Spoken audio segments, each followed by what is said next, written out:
আপনারা দেখছেন জি live news. ব্যবসায়ীকে মারধরের ঘটনায় এলাকায় চাঞ্চল্য। এক ব্যবসায়ীকে মারধরের ঘটনায় চাঞ্চল্য ছড়ালো সালানপুর থানার রূপনারায়ণপুরে। জানা যায়, রূপনারায়ণপুরের এক ব্যবসায়ীকে দোকান বন্ধ করার সময় রবিবার 15/12/2024 রাতে 3 জন মোটরবাইকে করে এসে মারধর করে বলে অভিযোগ। মারধরের জেরে জখম হয়েছেন ব্যবসায়ী অনুপ মাঝি। আহত ব্যবসায়ীকে স্থানীয় পিঠাইকেয়ারি হাসপাতালে প্রাথমিক চিকিৎসা করানো হয়। পরে অভিযোগ জানানো হয় রূপনারায়ণপুর পুলিশ ফাঁড়িতে। সোমবার 16/12/2024 সকালে এই ঘটনার প্রতিবাদে রূপনারায়ণপুর পুলিশ ফাঁড়িতে এসে উপস্থিত হয় রূপনারায়ণপুর বাজারের সকল ব্যবসায়ীরা। ব্যবসায়ীদের দাবি, পুলিশ ঘটনার তদন্ত করে দোষীদের গ্রেপ্তার করুক। তবে ব্যবসায়ীদের উপর এইভাবে হামলার ঘটনায় ক্ষুব্ধ ব্যবসায়ী মহল। আহত ওই ব্যবসায়ী অনুপ মাঝি বলেন,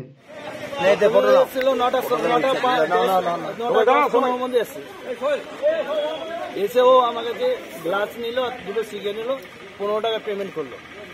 তারপরে আবার একটা কি করলো, 6 টাকা সিগারেট নিল, দিয়ে বললো যে ফোনপে করলো। ফোনপে করার পরেও আমার এটা বাংলাতে করা আছে, অনুবাদ করা আছে।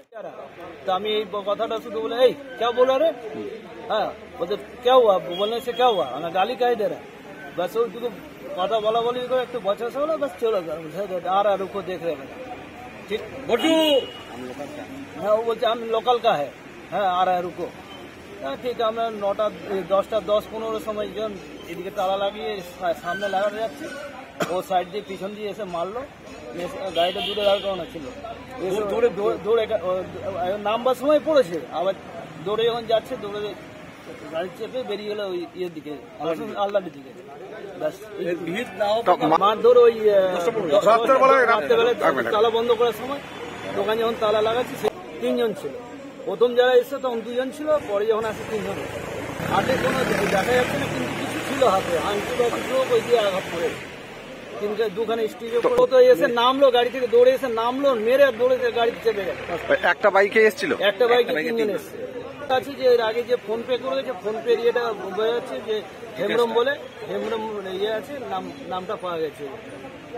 হিন্দিতে বলছিল তো? হ্যাঁ হিন্দিতে বলছিল কথা, কিন্তু হিন্দিতে বলছিল। কি নাম আপনার? আমার নাম অনুপ মাঝি। কোথায় আছে দোকান? দোকান আমরা ডবল মোড়ে। আনুমানিক রাত্রি 9টার সময় 2 জন ছেলে এসেছিল। 2 জন ছেলে এসে আসার পর দোকান থেকে মাল কেটে, অনুপ মাঝির দোকান ডাবর মোড়ে আছে, এই দোকান থেকে কিছু জিনিসপত্র কেনে এবং তাকে পে করে অনলাইন পেমেন্ট করে। তো অনলাইনে লেখা ছিল বাংলায়, ওগুলো একটা গালি দিয়ে বললো বাংলা মে লেখা হয় কা, তো একটা গালি দিয়েছে, যেটা আমি এখানে বলতে পারছি না। ও তখন বললো, এই ভাই ঠিক করে কথা বলো, গাল দিচ্ছ কেন? তখন ও বললো ঠিক হ্যাঁ আ रहा है। তার ঠিক 15 মিনিট পর আরো 2 ছেলেকে নিয়ে চলে এসেছে। নিয়ে আসার পর ওকে ফটাফট দোকানের ভিতরে ছিল, দোকানের ভিতরে হিট করাতে তার এই একটা রাইট সাইডে চোখের পাশটা তার কেটে যায় এবং সেখানে 2টো স্টিচও পড়ে এবং ব্লিডিং প্রচুর পড়ে। তৎক্ষণাৎ আশেপাশে দোকানদাররা আসার পর ও ফটাফট পালিয়ে যায়, কিন্তু তৎক্ষণাৎ পালিয়ে যায়, তাকে ধরার কোনো স্কোপই ছিল না, ধরতে পারা গেল না। এইবার আমরা দেখলাম, আমি সকালবেলা এটা খবর রিপোর্টটা পেলাম, আসার পরে আমি থানায় এসেছি। আমাদের সব যেসব দোকানদাররা আছেন, ব্যবসায়ীরা আছেন, সবাই সম্মিলিতভাবে আমরা একজোট হয়েছি। একজোট হয়ে থানায় আমরা একটা কমপ্লেন করা হয়েছে এবং কাল রাত্রেবেলায় ওকে পিঠিয়াকারিতে ফার্স্ট এড করানোর পর কাল রাত্রেবেলায় এফআইআর করা হয়েছে। তা আমরা পুলিশের পক্ষ থেকে এখনো পর্যন্ত কোনো রেজাল্ট পাইনি।